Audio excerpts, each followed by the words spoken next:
Good morning, everybody. I'm Neil from Yesterland Toys, the toys that made sense. Welcome, everybody. It's 10 o'clock in the morning, Central Standard Time. Glad you can tune in today. For anybody catching this on the replay, I appreciate you stopping by and checking us out. As always, thank you for tuning in. Hopefully, you grabbed your favorite beverage and snack. So, let me go over a little bit about our channel. I'm Neil, aka the Mundus. This is Yesterland Toys, the toys that made sense. I appreciate you tuning in today. And a little backstory on my channel is we go over vintage, modern, collecting, memorabilia from the 60s, 70s, and 80s, Gen X, all of the fun stuff that's out there that we all used to collect many, many moons ago and collect now or still continue to collect. So, guys, that's it in a nutshell. And I've posted some comments up there. If anybody is interested in going into my live stream or coming into my live stream, please follow that link. You'll go into the queue. I'll kind of look at you, see what it looks like, and then I'll patch you on through. Remember, be respectful, be courteous to others, and remember any inappropriate content from language to imagery will be immediately disabled and deleted. So let's not go there. But anyways, let's get on with the show, guys. It's been a crazy week, right? Been a very, very crazy week for Mattel and the Hasbro Corporation, if you will.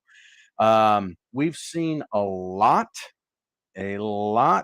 of interesting um, items come out this week, and we're going to be going over those in detail here soon. Um, I've got some slides I want to go over and show everybody, and hopefully, we can all talk about it and, basically get a good idea of what Mattel and Hasbro are doing. And is it hurting the toy community or is it benefiting the toy community? That's going to be the $1 million question here today. Is what Mattel is doing to the fans and in the community really benefiting the toy collectors, or is it really hurting the toy collecting industry or hurting specific toy collectors in general? So, yeah, that's what we're going to go over today. Anybody that wants to chime in, give me their 2 cents on it. We can talk about it. We can do it in the chat. We can do it via me patching you in and you checking it out. Um, it is what it is. So we can do it that way, whatever works. And let's see here. Let's get to who's already in the room. So yeah, anybody that wants to, I've already pinned the comment up there. If you want to chime in, you want to go live with me, go ahead. We'll go side by side. We'll check it out. But we'll see what everybody's take is on what we're going to go over here in a few minutes. But Drew G, thanks for stopping by, man. Appreciate it. Hope you enjoy the show. We're going to go over some fun stuff today that's causing some controversy right now, as a lot of you all know, and that is what the hell is Mattel Creations and what the hell is HasLab doing? Now, we've seen over the last few days since all of this got posted, we've seen a whole bunch of controversy and turmoil. And I did a video earlier in the week on Mattel. What are you guys doing? What's the plans? What's the future for these exclusive creation figures and how it's such a love hate relationship that I personally have with the creations side of how Mattel is doing their exclusive releases. It drives me absolutely nuts, but at the same time, I want those characters because I'm a completist, especially the characters that are going to be more nostalgic for me, that bring back those childhood memories. But why is Mattel creating these figures that they already have created and putting them into an exclusive line, right? And you have to get it through Mattel Creations.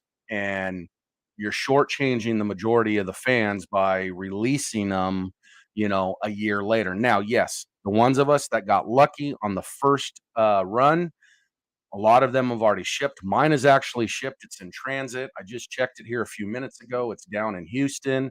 It says I was supposed to get it before sundown tonight. Don't think it's going to happen. If it does, then I'll probably pop out with the video sometime later in the week. But other than that, it's just going to be kind of a waiting game, and we're just going to have to see what that figure looks like. If it's any different than the one that's in the deluxe Hordak 4 pack that Mattel Creations did last year, earlier this year, whatever it was. But anyways, um, let's get to this chat real quick. Hey, World Made of Cardboard, appreciate you stopping by, man. Thanks for tuning in. So, with that being said, I kind of went on a little ramble. Let's get right to it. Let's get into it and let's talk about what's going on. So, I've got some slides I'm going to go ahead and put up now, and let's talk about it. It's already out there. We know there's several channels doing it, but I figured I needed to chime in. I wanted to get as much data and um, information and see where everybody stands on it before I went, immediately live with it earlier in the week, because I really wanted to see what the community was going to have to say, and it really hasn't been positive. I'm sure, as a lot of you know. So we're going to go ahead and put it up now. There we go. We have the Mattel Creations 4 pack 40th anniversary He-Man action figures that they released for a whopping $150. Now, everybody's been chiming in on it. We all know what these figures really go for. If they're at an $18 price point, you're looking at 4 characters. If you're lucky with tax and shipping, if you can get it free or whatnot, and depending on where you're going to buy it, you're way under $100. So why are they charging another $50 to $60 more? No one knows. I don't see it here. If they're basing it off of He-Man here with the Filmation head and this retro style for these other He-Men, for the late 90s or late 80s He-Man, the early 2000 He-Man, and then this new kids animated He-Man show. I don't get it. I don't understand it. I don't. First of all, we know these 3 don't even fit in here. If you're going to do it, should have just released a Filmation He-Man single card. You could have done it through your creations, because that, or you know your fan purchase creations platform. I think the fans would have been more opted to buy that, and you would have probably sold out on a ton of those. Um, to do it this way in a 4 pack, I just don't understand it. I don't think there's enough here, right, in the swords for metal vacuum them or chrome them, whatever they did. From what I understand, they're just plastic chromed. They're not even true like a solid metal or a die cat, nothing like that. So yeah, big controversy here. A lot of fans are not happy, but when you go out and you hit some of those Mattel fan groups, right? Those fan pages, the talk is, I want to say it's probably more in the 70% and up of this supporting this 4 pack coming out. I just reading the comments where people are like, take my money. Where can I just plug in my ATM and just withdraw it right now? I want it now. And I just don't see it there. And I don't know if it's because I'm just a nostalgia kind of guy and I go back to those vintage origin or the vintage original. I don't know, but I just don't see it. I don't see the worth in the 150. Um, here's a backside view of them. Okay, we get a nice little harness for He-Man that's way oversized to begin with. Um, and the other ones just, go down the backside of He-Man.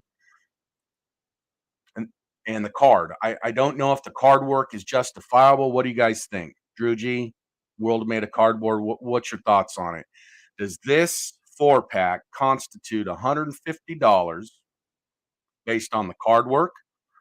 the classic vintage style He-Man and the let's kind of move forward here, and the box and display that this comes in, like an old Eternia type TV screen that would have been in Castle Grayskull, maybe. I just don't see it. I don't see it. I mean, I get it. There's going to be fans that are going to be die hard for it, but I don't think it's worth 150, guys. I really don't. Even based off of He-Man's birth, I don't know if they're trying to inflate this because it's He-Man's 40th anniversary. It's his birthday. I don't get it. I really don't. But we'll get back. Well, let's go back here a little bit. Um, Here's a look at your four figures, kind of up close in an action pose type mode, if you will. Um, like I said, out of the bunch, I think He-Man um, Filmation probably is the best. I don't plan to get it, even if someone breaks their four pack up. I don't plan to get this He-Man or any of these He-Man, but to each their own. If you want it, go buy it. Go buy it, I guess. It's just not for me. Let's see. Uh, at a world made of cardboard, the price is one of the many reasons why I'm out of collecting modern toys. I can totally understand that, man. I get it. It's the way it's going and what is happening in the toy community, with inflation just recently, and now we're really starting to see it hit the toy market. I don't see how much longer fans will be able to afford these exclusives at this price point. I mean, you think about it, when Origins was re-released here a few years ago, we were getting them for, what was it, 14.99 or 15.99 at Target, and we've already gone up $3, and we're up to what, Wave 10. Well, yeah, Wave 10 is coming out overseas. So, even that $18 price point on Mattel Origins Masters of the Universe, we're slowly creeping up on what classifieds were originally. So we're getting there. We're getting there, and I just don't see how we're going to be able to afford this much longer in these exclusives. And I say that even about the Eternia playset, and we'll get to that here shortly. So, Drew G says it's nice, it's just way overpriced. Yep, I totally agree, sir. $100 at most, and I don't think I would pay that either. I don't. I mean, this is if let's say for an instant, right? Let's say just for an instance, this was being sold individually on Big Bad Toy Store, okay, and you can buy these figures carded individually. We know there's going to be a price point of $18. Okay. So for two of this is 36 and some change. You're looking at a little over close to $70. If you get the $7 shipping, you're at 77 bucks tax. Maybe you're looking at $83.49. Okay. That's what this is. This is what it's worth. If they're going to sell at that price point right now for an Origins figure, okay, set aside the backing, set aside the artwork and the exclusive cards. Now, some people have said in the community, and I'm sure some of you all have heard this, they're talking about there's a possibility this will be re-released at some point individually on cards in the store, because they're going to want, Mattel's going to, right, they're going to want to hit their market. They're going to want to make sure everybody gets done. They'll get as much money as they can up front off this, but then eventually at some point these will probably be released in the store. And before I go any further, I apologize.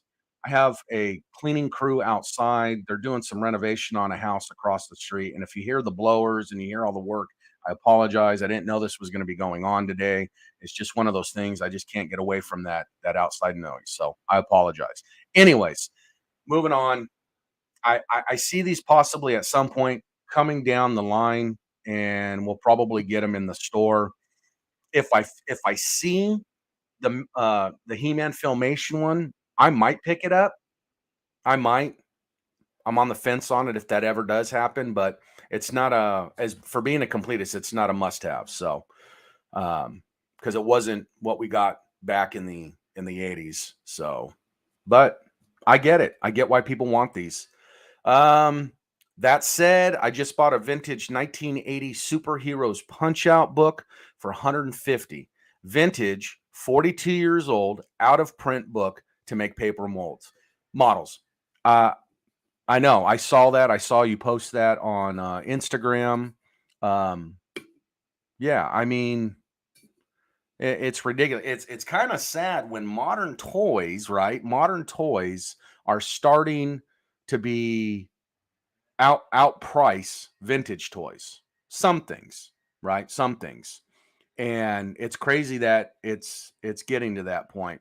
So it makes you wonder what's the future of collecting. And I think that's a good reason why I titled these thumbnails is what does the future of Mattel hold and like HasLab or Hasbro in general for the fans? What is it what do we have to provide to them that we're gonna wanna go and buy this stuff? When a lot of us are basically either collecting on nostalgia or collecting on stuff that, resembles or looks like what we had as kids. Yes, we all have our little niche on, "Hey, I would buy that if it's modernized," like I do, obviously, but at the end of the day, what's the percentage of fans that really collect vintage stuff like this? They're trying to get it as close to what they remember. That's what I would think. So, anyways, moving on. Here's the box art again. We get all the exclusives. And let me know, guys. Can you see this very well on your screen? Do I need to blow it up? I'm not share screening. Obviously, these are slides, so I don't know if they're too small. If I need to, I might be able to resize them real quick and bring them back in. Here's the back of the box, kinda has that, Spirit of Grayskull kinda look to it on the back, and there's the 40th, what Mattel, put out on their website, and then moving into Grizzlor. Grizzlor's already started shipping. Uh, Big controversial piece right now. I still see it right now. A lot of fans in the toy groups, complaining that they're having to wait a year or next summer almost. Yeah, I mean, basically a year. I think it's August, they said. The 1201 releases last Saturday, and you can buy an unlimited amount would be hitting the shelves. And when you already have the mold made, why not? Or you have the figure tooled and designed, you already have them made, you're already shipping your pre-Friday exclusives that dropped at, whatever it was, 10 p.m. or 10 a.m. Eastern Standard Time. We know they're is it just did Mattel just do a limited, run, get those, shipped out, and then we're gonna have to wait another, year? These fans are gonna have to wait a year to get these collectors? I mean, it makes no sense. That idea absolutely makes no sense. The only reason I can think it would make sense is because I think it's because they don't have thousands and thousands and thousands of these made. So if you're gonna buy, a whole bunch of them and they're made to order, that's what they're banking on. They're taking your money, probably investing it, making some interest off of it, and then they'll run their production line at some point, and then as they come in, then they'll ship them out. I I don't know. I don't agree with that. I don't think that's right. You're stringing the fans on for a year like that, it's ridiculous. But Mattel's gonna do what they do, and I don't see Mattel realistically going away from this, um, platform. As much as I said in my video a few days ago, um, I said, "Mattel, listen to the fans. I know you're we know they creep the Facebook pages and Instagram pages. We know they creep YouTube. They're watching these videos, and they listen to what you guys are saying, the fans are saying, and they know it, but yet they continue to still go against what the fans want. And I don't know if it's because they just want to squeeze every little last drop of money out of this line, or or start the frenzy, the turmoil. I don't get it. It's actually quite aggravating, but I don't think it's enough to where fans will say, no, I'm not going to buy it, because clearly I was one of them. But I bought, that Friday, and I was fortunate to get a couple. So yeah, I don't get it. I don't get it. And you shouldn't be making the fans have to wait. It's not good business practice. Um, let's see. Okay, what do we got? We got Drew G here. Do you want me to pop on? Hey man, yeah, if you want to pop in, let's do it. Go ahead, and I'll get you in there. And World Made of Cardboard says, I think the toy companies are trying to milk the generation that grew up with these properties for everything they can get. After we die off, you will see companies go the way of Kenner. Probably so. I can agree with you.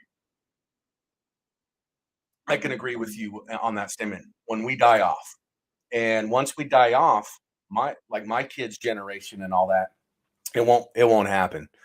It won't happen. So, all right, here he is, the man, the myth, the legend, Mr. Drew G. Good morning, sir. How you doing? Doing good? Let me get my ears in real quick. Give me 1 second. Uh-oh. What side did I? Oh, I just realized I was muted. Oh, you were mute. Okay, there you are. Good morning. Sir. How are you? Doing good. How about yourself? Good, man. Thanks for popping on. Appreciate it. Well, I'm trying to make sure this works okay. There's no feedback, is there?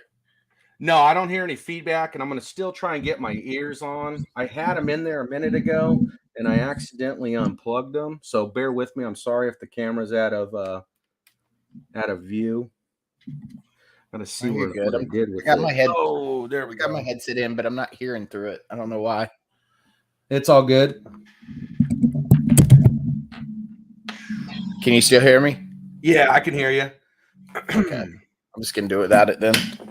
I'll try to not be too loud. Can you all hear me? Feedback. I hear you fine. Can you all hear me? I hear you.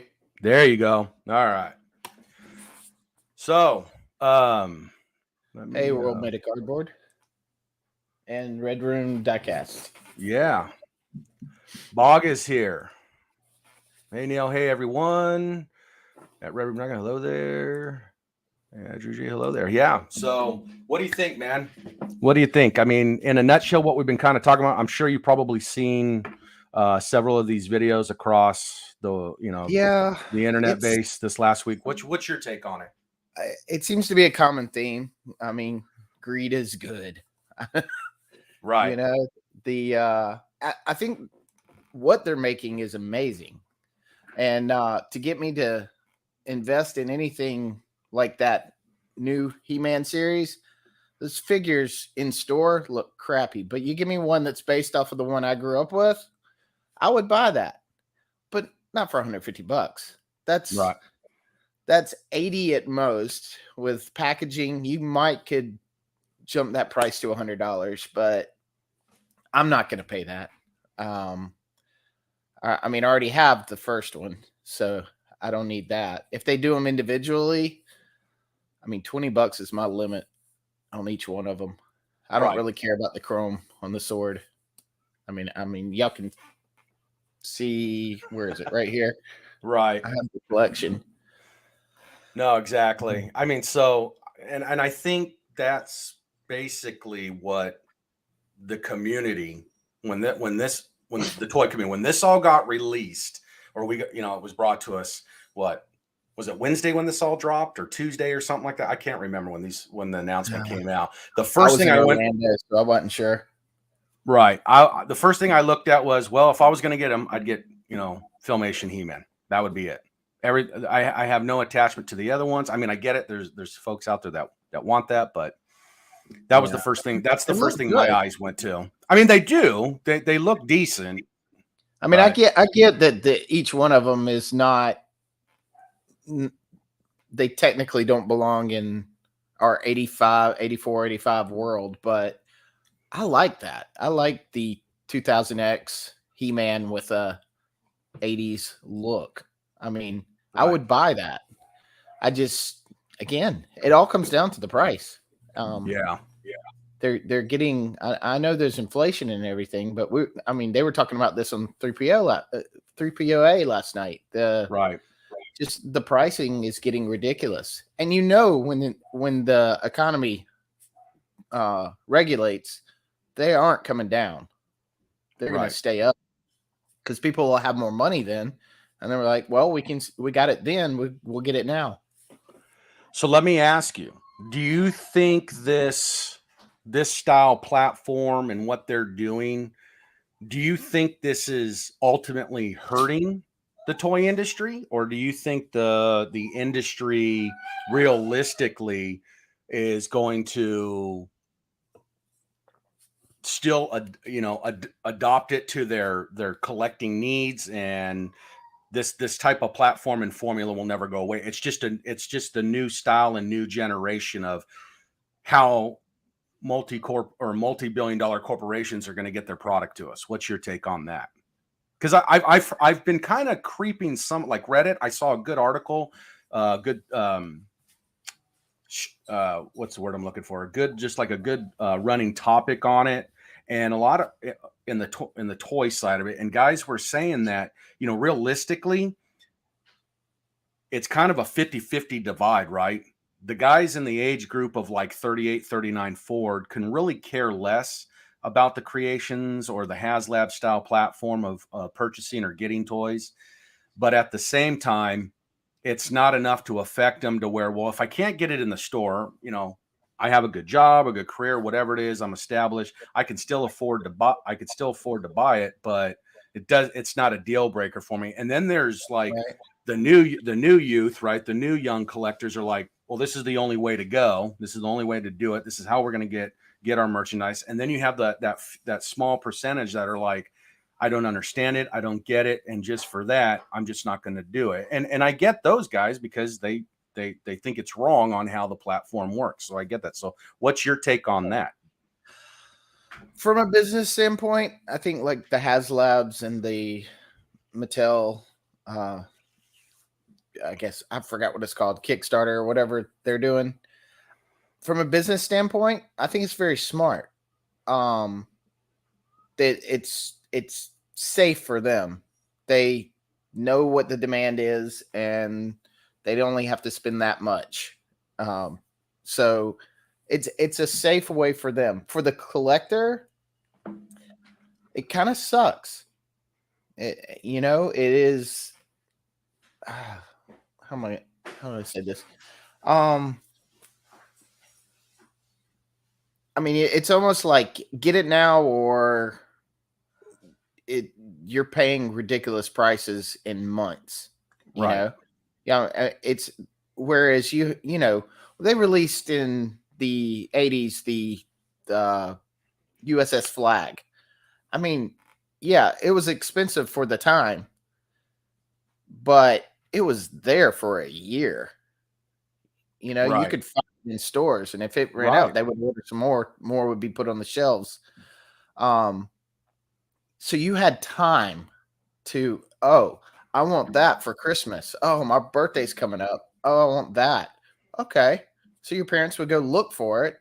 They'd find it and get it for you, put it in a closet, and then that's the way it is.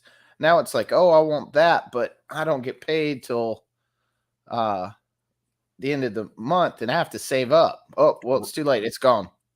And I've heard some even reference like the style platform, Hasbro's platform, as it's like the new Sears catalog, right? It's the new Sears catalog in a sense, but it's something that, when the catalog came out, you bought it, and then you would get it within a few weeks or something. Mom and dad would put it away or whatever it was. But now it's like an extension of the type of Red Room. Red Room's comment. Let's see here. All right, let's catch up here a little bit. Greatest part of it, yes. The real problem is they have no new lines, and they they have created to fall back or have been created to fall back on current toy lines, you can name them all. And he's absolutely right. And then they have to bleed all they can. They have no choice. When we age out of collecting, they're done. Yeah. And then, okay, cardboard's got to cut out for a minute. See you later, my friend, Red Room. And he's back. They're creating FOMO, and they could easily release anything to the and it's right. And he's right on that. And I think, like, guys in our age group, we're not stupid to it. We know it. We see it. But yet we just have to, be complacent, if you will, to this style. If this is what we truly want, and this is what we want, we have to go with it until either like I said earlier, they make the decision and release them later on, next year or something, single card, or on their regular card backs. Maybe they won't have all the nice graphics and drawings and all that stuff on the back. Whatever it is, we get a different card. But these did. Well, first I'm going to ask a question. Did the WWF the ring, did that fund? I'm not a WWF collector, but I'm pretty sure it did, because last night, like you mentioned earlier about 3POA, I believe Bobby said it wasn't like one of his favorites, but he hopped on and he got it. And so obviously, clearly it funded. It did fund. So okay, because it was like a low tier type toy. I wanted it. I was like, that is ridiculous price. But the point I was going to make is, like, I feel like you're going to see a lot more Rancors happen. That they're gonna have some more fails, and it's really gonna not kill, but wound the collector market for new stuff so much that they'll probably have to back off for a little bit and reevaluate it, because they're getting too greedy with these projects. They're like, oh, this is something you really want, isn't it? Yeah, I want that. You really, really want this? Yeah, pay me. Right. Right. Well, it was kind of like in 3POA's discussion last night when Bobby was saying the way Dwight and I can't remember the other guy, maybe it was Ryan or whoever it was sitting on the other side, and it's basically like, oh yeah, here's what we're gonna release, and then he flipped over to Dwight, and Dwight was like, okay, well, what's the price point on it? Where are we going at? And they were like, $299.99. Nope, we're gonna go $350, and like just bleed the collector until there's no more. Continuously put out a new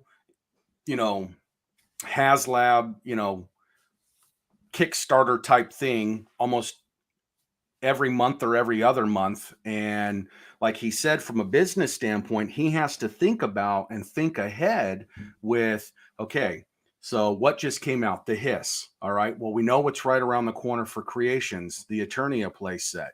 He's thinking down the line, and he's got to be smart if he ever went that route, or how he releases his stuff. And I'd love to have that, but I'm scared of the price. What, the Eternia playset? Oh yeah. Oh man, I know. I mean, I've given myself a $500 budget on it, but even at 500, man, that's just like, whoo. I mean, I get it. Yeah. I get it. What originals go for, and this thing's, ooh. I hope it's not at that price. I hope they come in and, as much as I'm bitching about this style platform, I know I'm going to be a sucker for it as long as it just doesn't. If it's up there like around that $700 mark, like some of the speculation is, my wife would probably kill me, but mine too. My wife would be like, "You spent $700 fucking dollars on a toy, what?" So, but yeah, I mean, it definitely looked cool at San Diego Comic-Con in that. It really did. Man, that thing looks sick. And I'm like, man, and it just brought back those memories, right? Because I remember, so I grew up out west. We had a toy chain, or like everybody else did, pretty much across the country. We had KB Toys, we had Toys R Us, and then we had this other one. I think it was called Toy Box Connections. That they geared more towards models. But I remember when the Eternia came out, man, and they did something similar, like how San Diego commented on. They put it in this big. They had it like right there in front of their window, right? And I mean, I can literally go back and remember, man, just all of it. Every kid that was in the mall with their parents just would rather stand there in front of that damn window and stare at it. You know what I mean? And watch the little monorail thing go round in circles and just drool over the thing. So I have a friend here in town that has one in his display room. Every time I go over there, I'm just like amazed at it because I never saw one as a kid. I never saw even the box. I didn't even know this thing existed until I was a late teenager. So looking at that, I'm going, it's gaudy and it's amazing at the same time. Oh no, yeah. I mean, truthfully, everybody knows. I mean, like when it comes to the origin stuff, that stuff stays in. For me right now, and I've said it, at some point I would like to bring these out. One, I don't have the space, but it's just something about the card work that just really draws me. So when it comes to the origin stuff, for the most part, I'm an on card or inbox collector. So I know realistically, if I can afford to get it, it's going to stay in the box. I don't even know, because I'm sure that box is going to be pretty damn huge. I don't even know how I'm going to get that sucker here in my little room area. You know, I really need to downsize on certain things or just start packing away of the miscellaneous stuff that I really don't. I have it planned out. Right. Like, dude, your room is have that, just crazy. That castle on one side, if they make a Snake Mountain, it's on the other, and then the Eternia set will be in the middle of that. Right. So I mean, you got the space for it. There's no doubt. Your setup there is just freaking awesome, man. I extended the shelves for the Eternia playset, but I mean, if they price me out, they price me out. Right. I'll figure I'll just have more room for display. Right. Yeah. And the fact with the actual retail stuff, I have a hard time finding it. I mean, I've had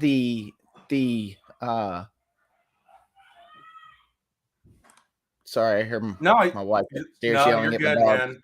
You're Could good. you hear that? Yeah, I could hear it. That's okay. Don't worry about it. My wife just got home from grocery shopping, and so my two dogs, I think, were fighting over something, and I'm like, uh-oh. Oh yeah, there's a good picture. Yeah. I mean, but anyway, what was I saying? Oh yeah, like I've had stuff on order for a while, but I found this in a store finally out of town. Yeah. When I was coming back from Orlando in South Georgia. So I picked this up and canceled my pre-order, but like in my personal Walmart, the only thing I can find is the well, I'm bad with names. This wave. And it stays there. Yeah. Oh yeah. What is that? Wave? Is that 7 or 8? It could be. I'm not positive. What is that? I think it's the Bumblebee wave or whatever. It's got with jiu-jitsu and yeah. That's here as well in Texas, man. It's been that way for but there's several months. Skip waves. Like I never saw the Orco wave. Oh, wave 2. Yeah. I didn't either. I never saw it. And then one day I popped into a Walmart. It was like 6:30 in the morning, and I found Manny Faces and Orco. Nothing. What's his name? Scareglow wasn't there, and I can't remember. Was it Trapjaw that came out in that one too? I think. Trapjaw. I never got a Trapjaw. Never saw those. I had to get those, I think, off of eBay or traded with someone or found someone in the community, one of the Facebook market pages or something, and bought it. But I couldn't believe it, right? Because I mean, Wave 2 had already been out for several months, and all of a sudden I stumble upon it. So it was either A, they just put that box out, someone came in, saw the set, and goes, crap, I needed Trapjaw and whatever the other one, or Scareglow, and left the Manny Faces and Orco there. And then I just happened to come in behind and get the last two, and that was it. I never ever saw them again. And one thing I noticed with here in Texas, it seems like a lot of the and this goes for like G.I. Joe. I think it's just all the way the distribution works. Is it seems like either everything funnels in from the Dallas market first, or it comes in through the Houston market makes its way up to San Antonio, and then Austin's like the last to get the stuff, right? And I don't know if that's just how distribution works for them, but usually by the time it gets here, like when the Roton came out, it was in the Dallas market for a good 3 weeks, the Houston market for 3 weeks, San Antonio maybe a couple weeks, and then all of a sudden, I heard someone say, "Oh, there's one in like South Austin. Oh, there was two out in like the west area or the east side of Austin at one of the local stores." Never saw it again up in my area in the north end of Austin. And then my brother-in-law and I go to the Bell County Comic Con, and he goes, "Dude," he goes, "I found this Walmart. It's really exclusive. It's like nowhere on the thoroughfare anywhere. It's hidden. And then when I want to get toys or I'm looking for stuff that's either new release or it's been out a while, and I know they'll still have tons of it. I go here." And I said, "Really?" I said, "Dude," I said, in our Austin market alone, dude, I know there is a ton of collectors, and I'm surprised they haven't scouted that store out and already, just wiped it out." And he took me there, and I walked in, and there was, I think, 4 or 6 Rotons just sitting on the shelf, and I was like, Nice. "Holy crap! If I would have known this, I would have drove up weeks ago, to pick it up." But I mean, they had all the Spirit and Storm Shadow classifieds, tons of them on the shelf. I was like, "Holy crap! There's none of this down where I live." And they didn't have, which was Nothing funny, where was they I'm didn't at have either. any of the jujitsus or anything either. So, which was cool. I'm sorry, what were you saying? Yeah. No, I was just saying it's the same at my store. My store gets stuff, and it just stays like Red Room's talking about, it stays stagnant. And Yeah, if there's product on the shelf, they're not going to order more. That's the problem I'm seeing is the pegs are filled. Why order more stuff when there's stuff on the pegs? But the stuff on the pegs has been sitting there for over a year, and right, until they finally put it on clearance, which Walmart does fake clearance, where they put a clearance sticker for the same price right, to try to get you to buy it. right. They were doing But that with the what was it? I just saw it too. They were trying to get rid of them. The what is it? The Marvel Eternals, right? Is that the one yeah. that's they were like what when they first came out, what were they, 1999 or something like that? And then I went Probably. down the clearance aisle and they were like, it was like 18.99. It was like a buck off. Like, I'm like, no one's gonna buy that shit for $1 less, guys. Just Yeah, shit can that stuff and send it to Goodwill or I think if they had handed it to me out the door as a free gift, I'd be like, no, thank you. right. Yeah, exactly. Like, Here's a door prize. Thanks for coming in today. do you want me to come back? Don't give me that. Right. Exactly. Exactly. Well, let me catch up on some of these chats. Red Room says, "Do you think if we kept more true to the lines, you'd be more inclined to buy them?" I mean, like I said, as a collector for myself, right? I mean, I preach it all the time. It's all about that nostalgia factor for me. So, if they stayed more true to that line when it comes to like the classic stuff when we were kids, now like with Bobby's stuff with Action Force and all that, yes, it's a new take and spin off and a new design, and I think that's what's so intriguing about like why I love that line, and I love his backstory. I love his mission on it, and I like how he's not afraid to get down with the fans and go, "Hey, this is my concept, this is my vision, this is my mission, this is what I want to do." And I think I respect him more as a businessman, as a toy manufacturer, a designer, artist, all of that, because he does that. Where we know, and I mean, we know in reality, Mattel, Hasbro, all of these toy lines, Toy Biz, whoever it is, Playmates, whatever your toy line is, they have their PR folks.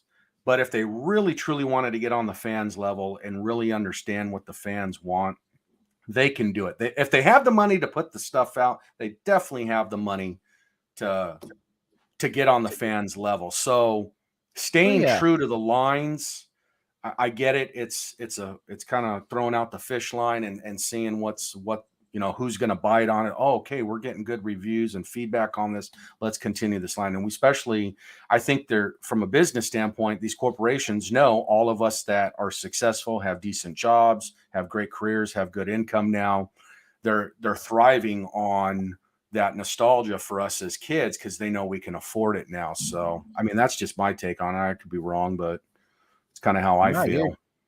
that's exactly right. And like you were saying, there's not much out there for the new kid that's growing up right now, as far as something that an action figure or something that they can play with.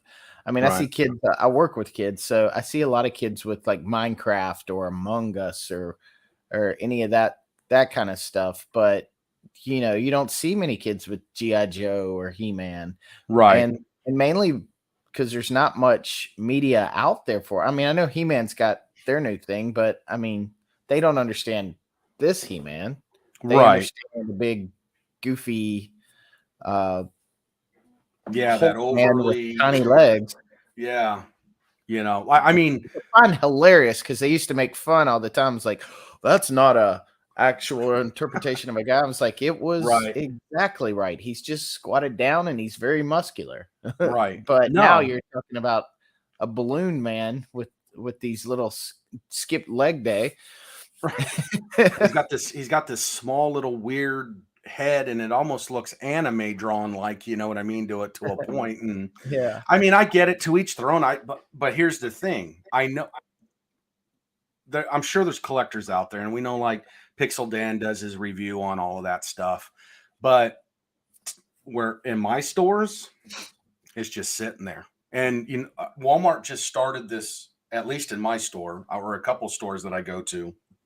They're doing this clearance aisle right outside the toy aisles, like the raceway, the Yeah. front end. They put up that plastic shelving, and it's supposedly all this clearance stuff, and it's really not that clearance. I mean, some of it is. There's a Yeah. few good deals I've seen in there, but the majority of it's still about a dollar off or $2 off or whatever, or close to it. And there's already those new Masters of the Universe, whatever they're calling that line, that kitty line. They're already out there. They're already gone to clearance, or they're still on the shelf and they're just sitting there stagnant, and nothing's happening Right. with them. So that tells me right there. I don't, at least maybe in my area, the little kids don't know this, or their parents aren't introducing to it. I mean, I don't know. I don't know. Let's kind of move here through the comments. Red Room says, up in Canada, the Motu line is stagnant. They don't move. Must have been more popular in the US. That's not to say it's a bad line. It just ain't selling. Well, Bog, it's not, it sells here. It sells down here in Texas when the newer waves come out, but it's whatever that is, wave 7, I wave feel 8, like whatever it is, just sitting on the most shelf. I feel like most collectors have gotten tired of waiting on a store to actually have product, and if they actually will. So a lot of collectors like myself are going online and going, okay, well, if I want it, I might as well pre-order it now with boxes and no, you can't see the figure. I mean, it feels safer to pre-order it from the actual store so you're not getting screwed over in Right. store. So by the time they actually do get product in the store, well, the collector that lives in the area is going, well, I already have this. I'm glad you finally got it, but I already have what I want. And not many kids know about these products. I mean, half these figures like Marvel Legends and stuff, they're not kids' toys. They may Right. be safe for kids to play with, but I mean, you you have to be very well off to buy a kid a $30 figure to play Right. with, uh, and have like an abundance of figures. You know, I buy this stuff because the GI Joes down below or these figures right here were Right. very cheap at the time, Right. and play toyetic that you could play with. Now I get the adult version of them to display as more, uh, you know, as for my nostalgia means. But a little kid, yeah, they may like it, but they're getting one, maybe two, if they're lucky. Yeah. There's nothing there for them. So they're not going to buy the stuff off the shelves. It's us, but we've already Right. bought it. So now it sits on the shelves, and now the stores don't want to buy anymore Right. because they're just there. And Hey, and Boob. it's interesting that you say that, because I kind of wondered that, like, and I'll use Fortnite for example, right? The I know there's some cool figurines in there. I've seen them. I've seen some guys do some custom stuff with some of the vehicles, or they get the vehicle and they use it to just, they don't customize it, but they put it into their collection somehow with their figurines, and you know, whatever their fancy is. But then I look at it and I go, when Fortnite was developed, where and they know the majority of the children are playing it, did they really think they were going to be able to target that child or those young preteens or whatever to want to buy this stuff? Or were they really hoping to try and go after the adult collector and see if the adult collector would fancy it and want to bring it? Because I mean, me personally, I don't have any of it, but where I'm at, it's just sitting there. I mean, literally collecting dust. Now, Yeah. like I said, some of them are kind of cool. Some of the figures are neat looking. I don't know who they are, but I just I don't get it, because I mean, I can speak on behalf of my kids. You know, I introduced them to action figures when they were little, but by when they found my Game Boy Advance for like the first time when they were little, it was a wrap. They were suckered into gaming, and they're that way today. Now they know like He-Man and Star Wars and GI Joe and all that stuff, because they know I like it. My daughter used to watch the He-Man cartoon when she was little. I'd throw it on and she loved it, but it never developed into anything where she's like, "Oh, Dad, can I play with your old toys?" Or, you know, "Oh, I want to collect that too, Dad." And never turned into that. My kids don't have any type of collecting trait in them at this point, which is probably good, because my wife would probably kill us all for collecting something. But Well, again, like I said before, I work with kids, so I see what they like and what they don't, what they bring toy wise right, around, and I have a Plex account, and I have a bunch of old cartoons and some new stuff, like seasons and stuff that I put on. So I have like an right, abundance of stuff I grew up with and they have a time where before they go home, I let them watch something on the Plex right, while they wait for to go home. I right, swear to you, they don't understand action right, cartoons. They pick Teen Titans Go almost exclusively. And I'm right, so sick of that show. right. No, I'm I like, feel I'm you, almost man. gonna delete it. I'm so close to getting sick of it. But I mean, that's the kind of comedy and cartoons they're watching. There's not really an act. Yeah, Teen Titans are action superhero stuff, but it's like Right, an it's a caricature of a caricature of those right. characters. So you're getting a goofy representation, and I feel like that's where a lot of the marketing towards kids is right now, is that goofy slapstick fart joke kind of stuff, and there's not Yeah. really a market for figures for that. Right. I I mean, mean, my kids up until, what was it? Maybe a year ago, my 17-year-old, when she was like 16, she was still watching The Amazing World of Gumball, or Teen Titans Go or something. And I'm like, one, I mean, that's cool. You're still a kid at heart, you still like cartoons or whatnot, but I mean, let me show you this. Let me show you something called G.I. that's the way Joe. I am. I'm like, look at Let me show you this. this. You want to watch a cool cartoon? Watch this. So, but I did anyways, on a side note to that, I did get him to watch. They do like the original Dennis the Menace cartoon from the '80s. I did oh, have that's that one, cool. so they Oh do yeah, like that a man. lot. I I love that cartoon, man. I remember getting off the bus, running home to watch that, because it came on, I think, at 3, and I think I got off the bus or something by like 2:50. And I run home, I watched Dennis the Menace, and then for some reason I was into those little cheap Chinese paper model planes of like all the different, you know, countries and all that. There's like Japanese one, American. Do you remember? We used to get them off the ice cream truck. They were like 25 cents or something, and they Were came they in a the little foam bag. ones? Yeah, the Ones foam that you could ones. put together. Yeah. I had a lot of those. Yeah, I had a ton of those, and for some reason, this memory is I'd run home, watch Dennis the Menace, and then I'd run out, and I knew when that ice cream truck was going to swing by the house, and I'd run out and I'd go buy a new one or whatever. I don't know why I associated it with Dennis the Menace, but yeah, Dennis the Menace was a cool program back in the day. Let me get kind of caught up here. So Red Room says Eternals, McFarlane toys are all on clearance up here. I know Eternals down here are. I haven't really seen in Texas too many McFarlanes on clearance. Not down here. A few, but not high clearance, just you know, like a few bucks off.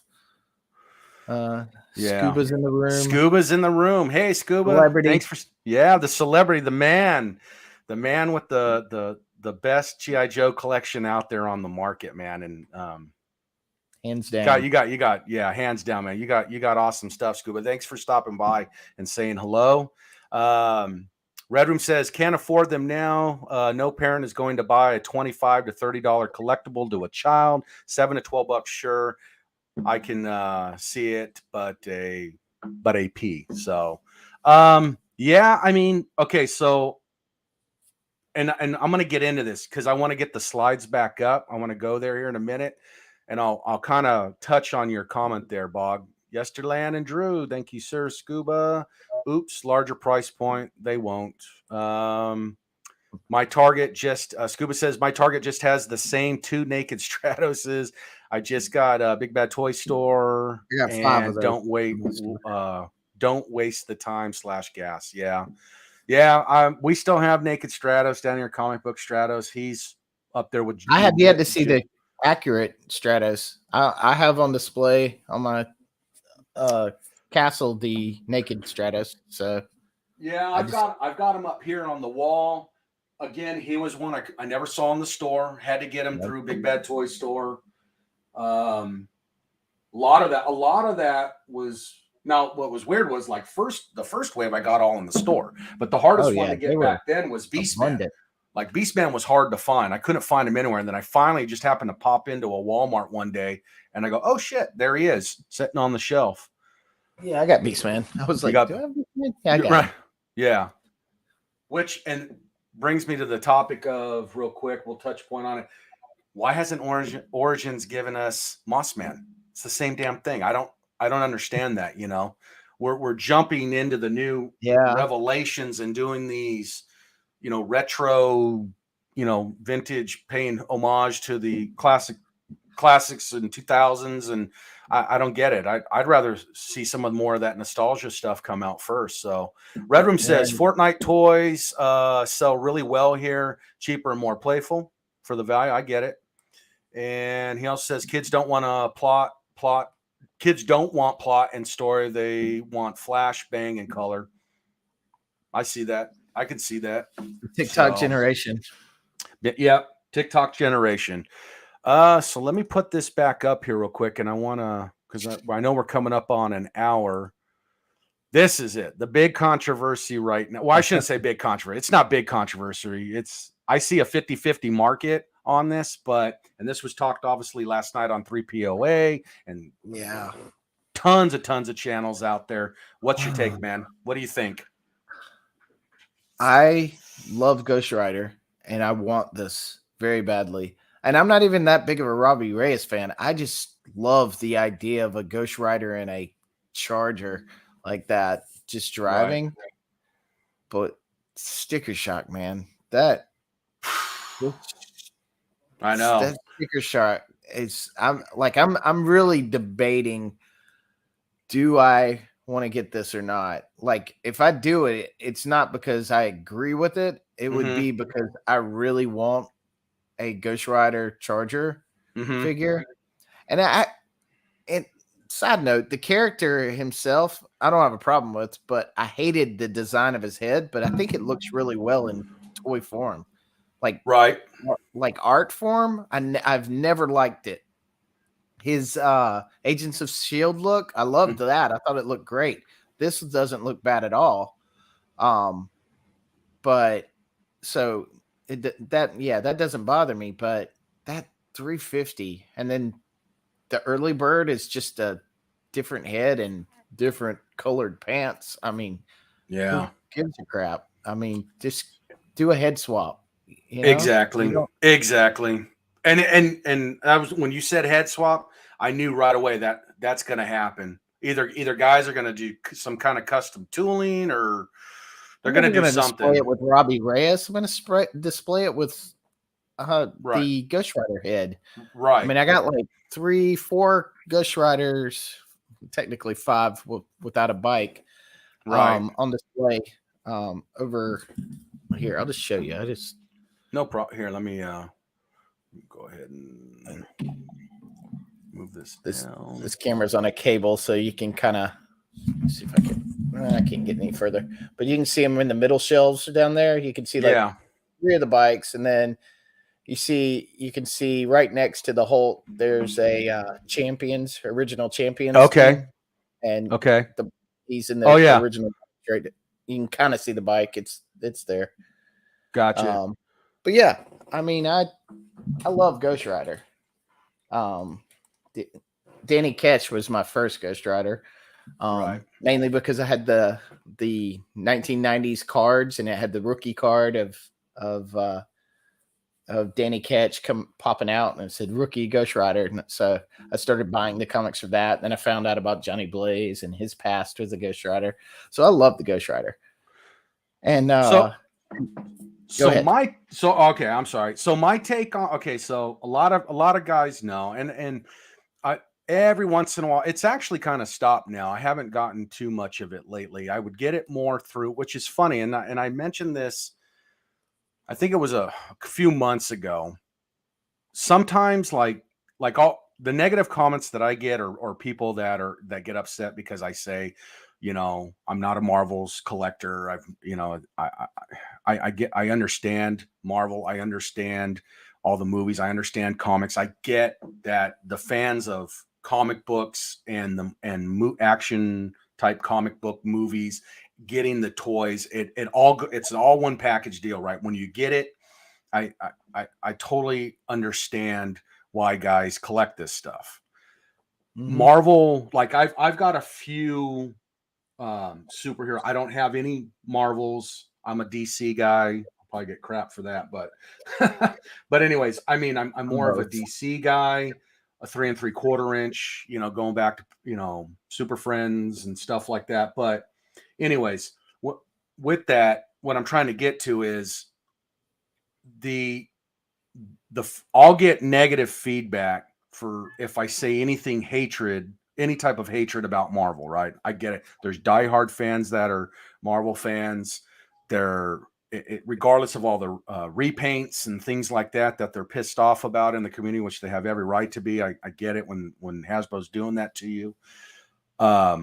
It's just like Marvel's just not really my thing. And then I had a guy comment when I was going to talk about this, and I said it on one of my Instagram posts, like, well, you don't like Marvel, so you can't even talk about this. You're not allowed to talk about this. And I'm like, really, dude? I mean, listen, I'll admit I'm not a Marvel figure buyer, right? Are there some cool figures? Yes. But when I saw this come out, and drop, and I don't even know what we're at now. Like, where's this thing backed in and back? And I can check here real quick. Like, I don't even know. 3,600, a little over 3,600 last time I looked, and that was earlier today. Is that where we're at? Where they're at with it? Yeah. Yeah. Okay. So 40.5, little over 40%. 3,648 backers out of 9. It's got 43 days to go. So I mean, my take on it, if my 2 cents is worth anything, if we see it fund, I think we'll see it fund at the end, closer towards the end, maybe, or it might fund here in the next week or so. I don't know. I mean, I really want to know what the other tiers are. Like, of course, because the value isn't here. The value is in the tiers, and they know that. Right. But even then, that's still. I mean, you got to figure. They're saying each tier is a figure. And those figures most likely aren't going to have accessories. If they do, it's going to be like 1 or 2, if anything. So based on the price of figures, you take away that stuff, you look at a figure about $25 a piece. Right. So if the early bird works, you got to count that one, unfortunately, because it's another body. You're going $25 a figure times 6. That's what, $150. So now you're down to $200. Right. Now you're down to $200 for the car itself and the effects.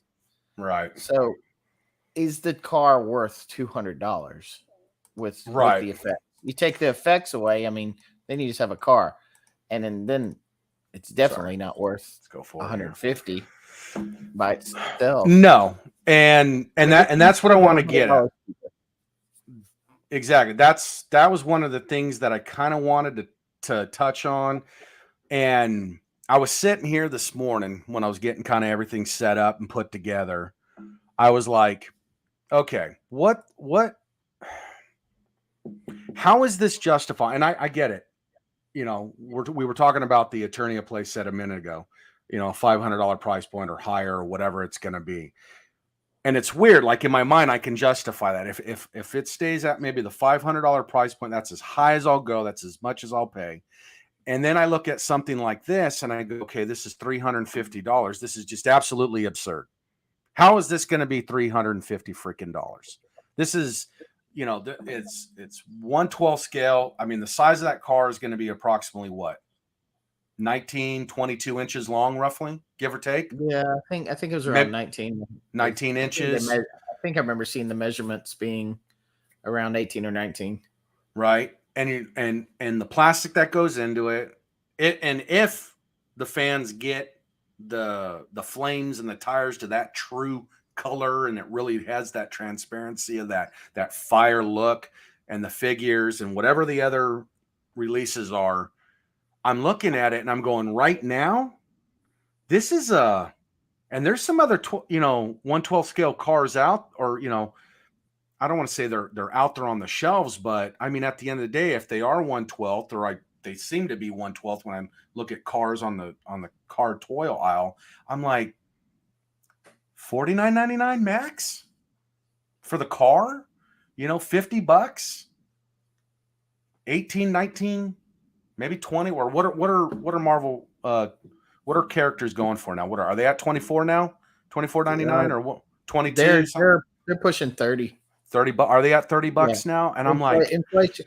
They went up I from just like don't see it. $19.99 to $24.99, and then jumped from $24.99 to $20.29 quick. I mean, within 1 year. I mean, you raised the price $10 easy within a year.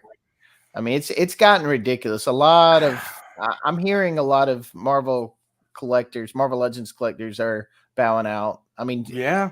Tony at Analog Toys just posted a video about, he can't do it. I mean, it's stupid to keep doing it. And I get it. I completely agree. And they're pushing me to that point too. And I love this. I love Marvel characters.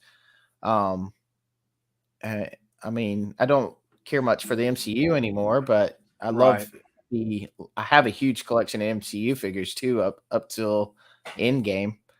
But I keep hoping they keep releasing those so I don't have to buy them. So I can take a break. Right. No, should take a break on your wallet. Yeah, that's what I'm talking about. But they keep coming up with new stuff, and then Bobby keeps killing it, and I keep going, okay, here's my wallet. Yep. I'm just kidding. Bobby, why don't I just keep my credit card on file and just bill me as the shit gets made and released, and just send it to me. I'll wait whatever long it's going to take. I mean, I'm just going to give you $100 a month, and you just send me stuff. That's right. I'm going to have it taken out of my payroll deduction out of my paycheck. Send it to your bank account. Just keep it coming. So here's my take on it. Again, like I said, I'm not a Marvels collector in any way. I don't have any. Now, I will say, in Tony's video about he's bowing out on Marvel if it continues to go the way it goes. I will say right now, if I end up getting anything, I really do like that new Spider-Man, that comic book. looking Spider-Man, because I do like Spider-Man. I used to have some Spider-Man stuff. I don't know what happened to it. The Amazing Fantasy one? Yeah, that guy's pretty freaking damn cool. He looks cool.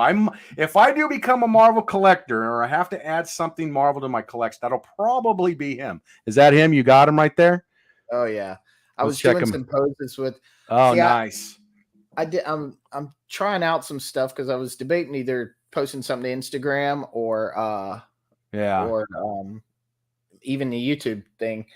I got like 1, 2, 3, 4 Spider-Man that came out at the same time, and it was a little aggravating because you get such a great one here. Right. You get the 2-pack with the Brand New Day or something. Yeah. Both of these are amazing figures. Yeah. The pinless, they have basically the same joints and turns and stuff. There's a little bit of things that I would love to change around the waist. Right. But then now is the other one, is he pinned? Or no, they're both. I know they're both, the amazing. they're both ahead, pinless. This one right here came out at the same time. Right. He's pinless too, but he has a swivel waist compared to the other two. Okay. And then I have this one that came out, and this one is a piece of crap. Yeah. That's the one I've been seeing getting hit with, like the paint schemes on it are just can be hit, miss, or horrendous. And then you got the pins on there. You see the peg. Yeah, I see the pegs. And it has the same. It doesn't have the same body type. It has the same body type as the Scarlet Spider, but right, it's just a ratchet. And just a I mean, let's see if I can do this. I mean, that's the body right there. It's hard to see because it's black. Yeah. No, you're good. Like it cuts the body in half. Right. Whereas I took good old Valaverse figure, right, same pose, and it looks so natural. Right. Just by trying to do the same pose, and it makes me wonder. Like, we know Hasbro's developing team, their design team. I'm sure when they're tooling or when they're looking at their prototypes and all that, and even when they get their prototype paint shot type ones, and they've got to be sitting there doing all their different poses and articulation and looking at and making sure all the lines match. And how do they miss it, or do they just allow it and say, "Fuck it, let it go through. We don't give a shit. Just sell, sell, sell, sell, sell." And then you have someone like Bobby from Valaverse, right? He's just putting in that. He's putting in that extra, quality detail into his work and making sure, like, Bobby cares. He cares. Exactly. He cares. He cared when he was there, when he was just a worker bee in the thing. He fought for the collector because he knew what the collector wanted. He was one himself. Yeah. He fought for that. And that's why I mean, I don't know personally, but I'm assuming he wasn't a yes man, so they got rid of him. Right. He fought too much against the suits. Right. And they were like, okay, we don't need you here. And so he said, fine, I'll go make my own thing and go do it myself. Make fun of you for all the mistakes. Exactly. I mean, let me not to cut you off, man. I'm sorry. I'm just going to get kind of caught up here. I need to step away for just a moment. I'll be right back. Hey, go for it, man. Do your thing. My target. Okay, I'm right there. Just Fortnite sales up here. Let's see. I think I've already went through there. Red Room says exactly $350 for this. No bloody way. I agree with you, Bog. I totally agree with you. 300. That's why I said when I look at that toy, and we know 1/12 scale toys that are, if they're on the shelf, and I mean, let's say from the cheapest quality looking one to an RC type one, I just don't see the price point on the aisle. And I know they're trying to say this is an exclusive. This is a collector's toy. We're fine tuning it and all that. Okay, I get it, but at the end of the day, is this, and I'm going to go through these slides here kind of quick because I know we're kind of pressed for time. I'm not pressed for time. I'm coming up on an hour and 15. And it's been a wonderful discussion today. Even with all these unlocks or these accessories you're going to be able to put on it, I'm not saying I don't like this car. I think it's cool. I get they're going for the 69 Charger. I understand what they're doing here with it. I understand they can't license it, put Dodge Charger on it, whatever, because they didn't pay the licensing or whatever their agreement was. It's a muscle car. I get it. It's cool. It is a cool looking car. I am not arguing that this car sucks in any, or I'm not saying this car sucks in any way. I'm not saying it wasn't done right. I like the detail that they put into it. I don't know if you necessarily need a rear open trunk type feature, but I love that the doors open. I've heard some folks say that the wheels don't turn, and then I've heard some people say the wheels do turn. I don't know. The underneath carriage being black, I've seen some guys giving it hate just on that. Like, okay, guys, it's a plastic car. You're not going to be displaying that anyway. So you're not going to be displaying the undercarriage, but I get the inside. If you want to do toy photography and things like that, you got great, features on the inside and great detail. But what I'm getting at is I can't see 350 here. And if someone can really, really break it down without speculation, because I know we're speculating here as well, is show me where the $350 is. Show me where the $350 is, because I don't even think in all the plastic there, the tool. I mean, I get it. It costs a lot to tool. It costs a lot to paint. It costs a lot to do this stuff. And I get it has to go through a process. But at the end of the day, if there's lines out there, off-market lines, putting out 1/12 scale cars that are close, if not maybe a little better, if they are out there, or guys are customizing them, and the price point is around $49.99, how is this 350? So I don't want to sound like I'm shitting on this. I think it's awesome. I think it's a cool bitchin' looking car. It really is. It really is. It's awesome. I paid $150 for this with Batman, Robin, and a bat signal that lights up too.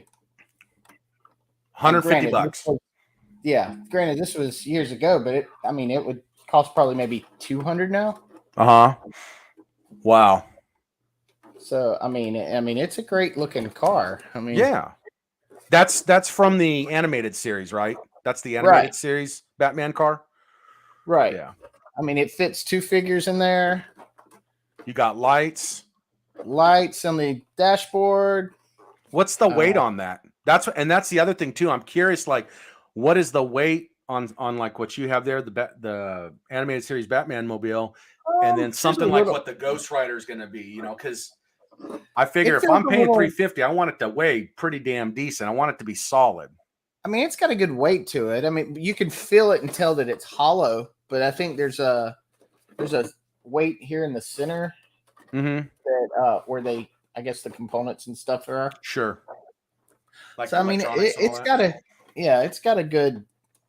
The battery pack's right here at the bottom. So, then the light switch turns stuff on.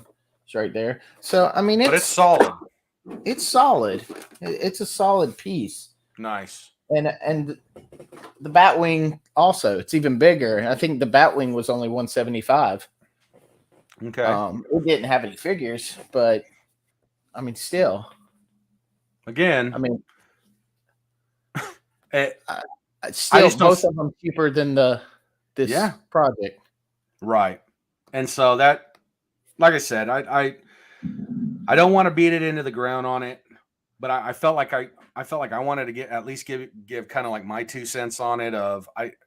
It's a bitchin' car, and like I said, that one guy, whoever it was there on Instagram, I can't even remember his name now. He was just like friggin' royally ticked because I said before, and so which tells me he's trolling me because he wants I know what I can almost get inside his head and think almost what he's thinking. He's waiting for me to contradict myself right somewhere so he can use that against me, blast me on it, and that's fine. Do it, man, because you're just helping me out at the That's end the of the internet. day. But That is the internet. yeah, that's the internet. I get it, man. And I knew that going into this, that, there's going to be guys that are going to, constantly critique what I say and try and, jam me up on it. And I'm cool with it. It doesn't really bother me, but I could almost see probably if he's here, if he's not, or wherever he's at, he's going to come back and go, well, here you are, you're shitting on Marvel and you're shitting on, the figures, but yet you're saying you love the car. And I'm not even saying that I love the car. It's a cool ass car. It's a great design.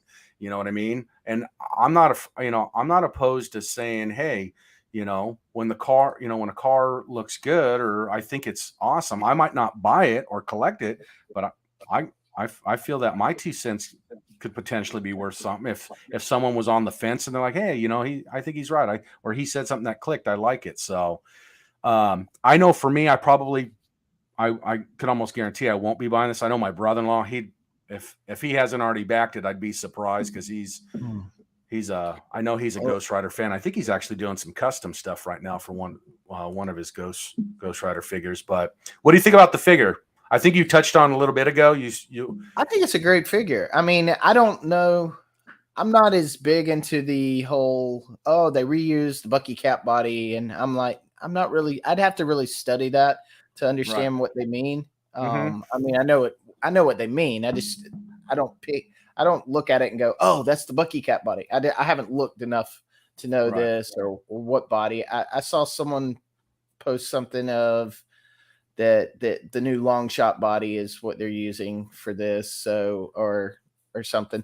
But like I said, the comic depiction of the Ghost of Robbie Reyes Ghost Rider always looked weird to me.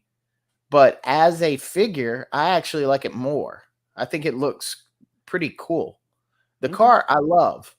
I have no use for the early bird special because it's like, but I mean, if I'm wanting to look at it for better value and want to get it, then I would rather that early bird special be in there because it's at least you're getting something for the rape you're about to receive. Exactly. But I mean, the figures, I don't know what the figures coming out are. I know Mephisto will be one of them. I mean, there could be. It wouldn't surprise me if one of them is Ghost Spider because that's an easy mold. You just do a Spider-Man head, Spider-Man body with a Ghost Spider head on it. Mm-hmm.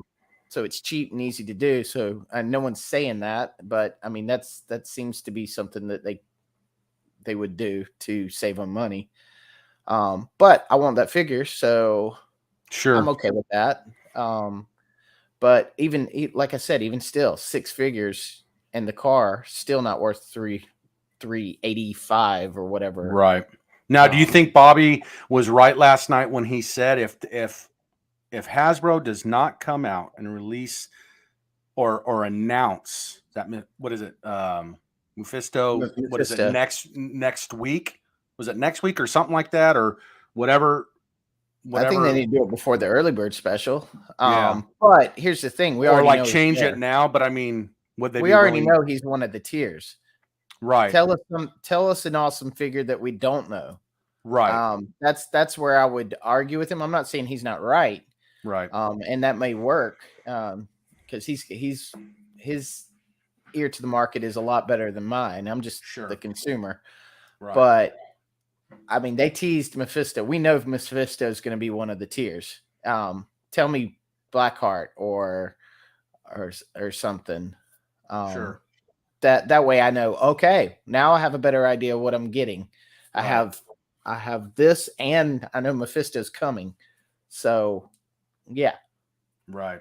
Now, correct me if I'm wrong. Was there even discussion? Maybe it was in the thread, in the chat thread. Maybe they didn't talk about it directly, but even something about like even trying to include like a motorcycle somewhere. But that would be ultimately like another vehicle or something in a sense. From what read, because I didn't watch the full stream or Okay. anything, but they said that there wouldn't be any Or they wouldn't be. vehicles or horses or anything like that. That's what it was. Okay. There should be, because again, being raped, Right. metaphorically for YouTube sense. For YouTube purposes, right? For YouTube purposes. But yeah, it's just the value there. It's crazy. You need at least one tier to be a motorcycle. And right. Do you think they should have maybe done the bike instead of the car? No, I think this is the way to go with the car, even though I don't like HasLab. Like I said, it's from a business standpoint, it makes sense to do HasLab. Sure. I mean, as a business, you're like, what can I do to make something and not worry about loss? Right. Yeah. So it makes sense. But as a consumer, I hate it. I mean, just put the product out there. And I mean, I'm more of a fan of do a pre-order for 3 to 6 months. And then when you know how many orders you have in that time, fulfill those, make a little extra with the extra money, and have people buy them over the next however long they take to sell out. Sure. And then they go on the market and they jump up in price because you didn't take advantage of this. But I can't stand the 2-minute pre-order sellouts, and then you're like, I just missed it. This is stupid. Right. And I kind of goes back to, like I was saying, I mean, is that type of pre-order or Mattel Creations or HasLab platform where they do that, is that the end? Is that the end for them? I mean, will they hear enough from the fans, complaining about it, saying, stop doing this, stop doing these exclusives, stop doing these pre-orders, stop doing this. Now, I know a lot of guys are like, well, it's just easier to do that because I don't have to drive and gas is high and this and that and blah, blah, blah, blah, blah. Whatever excuse you want to make, whatever floats your boat on why you don't go out and hunt, that's fine. That to each their own. But do you think, and I don't know if you answered this earlier or not, I can't remember now, or anybody else in the chat, is that pre-order, is that platform of, fan back stuff, is it going to go away, or are we only going to just continue to see it grow, the growth in it, the Kickstarter format, with a lot of these companies hopping on board doing this? Because even some of the smaller mom pop, I mean, like even, Bobby said, his first run trying to get Action Force off the ground, it failed. He learned from his mistakes trying to do it. You backed that one? I did. I was on the fence then, and I know he said, like, well, fans are on the fence and they don't want to spend that money, but you got to understand that's what, the ultimately you're going to get your money back, but why would you be on the fence? You're helping fund something. So once he explained it that way, and I was pretty new to Kickstarter at that point. I'd known about Kickstarter. I just was kind of behind the times on it and understanding the functionality of it. And then, I didn't realize you got your money back right away. Like I hadn't really read through all the directions on how it worked. And I was like, oh, okay, well, shit, yeah, I guess I did screw up, and I could have helped, fund this guy's, dream and all that. But well, with that, like when I backed like just 2 figures, and then it didn't go through. And then the next time I think I got 3 figures, and then it just stayed on that CrowdOx or whatever for so long that I just every month or so I go back through it and I go, I want to add this, because it took your money out when you bought it, so that money was already taken out of your account. So anything new you added to it. So by the time everything came out, I had multiple of things. I was able to get everything plus extra bits and pieces along the way. But I'm not going to take credit for this, because Bobby's a smart guy and he knows a lot of the comic book artists and stuff and everything. But I do remember messaging him after it failed the first one. I was like, do you think there's like a comic book you could put with them or that you could have to access so you know Sure. what these characters are? Because I didn't know who these characters were. I just thought they looked good. Right. I was like, what's the story of these guys? I want to know that. What's the Right. story? So I messaged him. He never replied, but then all of a sudden there's comics. So I'm like, I'll take credit. Right. Yeah, exactly. Hell, maybe you were the one, or no, maybe it was in the works of it. And he's like, okay, shit, we got to get these out fast. Fans need to know. Fans need to know. But that I was gonna go off on something else, but I want to kind of stick to this. Yeah, But yeah. let me kind of catch up here in the chat. Yeah, go for it. My good buddy Steven Gonzalez, thanks for tuning in, dude. I appreciate it. Thanks for the wave. Red Room saying hi to Steven. Red Room says, I always ask myself when I display it how it's going to look. Sure, lots of accessories to the car, but realistically, which way can you possibly display it? Yeah, I mean, for someone that's big on out of box, clearly, or toy photography, or how they want it to display in their collection, I can see how that can be a big deal breaker, especially if. And have they said those wheels do turn? I know it was talked a little bit last night on 3POA. I thought I'm maybe pretty sure Ryan said they didn't, and then someone was like, "Oh no," or maybe it was Tony, and he goes, "Oh yeah, they do bend, or you can move them to the side." But I don't know if the steering wheel turns it or not. If there's a mechanism to do that. I think you can, but I think Bobby was saying last night that with the effects on it, you can't. Well, yeah, clearly. But I could be. Hold on, Laser Pants is in that thing. He's saying it has reused legs and arms from the. Oh yeah, I mentioned that earlier. I think I learned that from you, Ryan. Yeah, I learned it from you. It has reused legs. Yeah. So let's see, going back here real quick. Okay, moving forward. Large manufacturers selling to consumers. Bobby is selling to collectors. Big difference, yeah. There is a car done well, that Batmobile. He's referring to yours. I hate their tier model that they do. It's like they're saying, here, look at our mediocre product. Have some more trinkets, baubles to entice you to buy your mediocre releases. Oh, by the way, it's $400. Did you guys see the figure isn't all new sculpt? I wouldn't know that, Ryan. I like I said, I'm not really a big Marvel guy, so I'm not up to par on all that stuff, like knowing what's a repaint and what's new and all that. So can you speak on that, Drew? I mean, like I said, I think it might have been Ryan who posted something, or maybe it was on Facebook or something, about the long shot that he's talking about, having body parts. But again, I'm not an expert on looking at a figure and going, "Oh, that was from this and from this." As long as the figure looks good and it's got the updated sculpt and it doesn't have this kind of crap that I was talking about earlier, then, Right.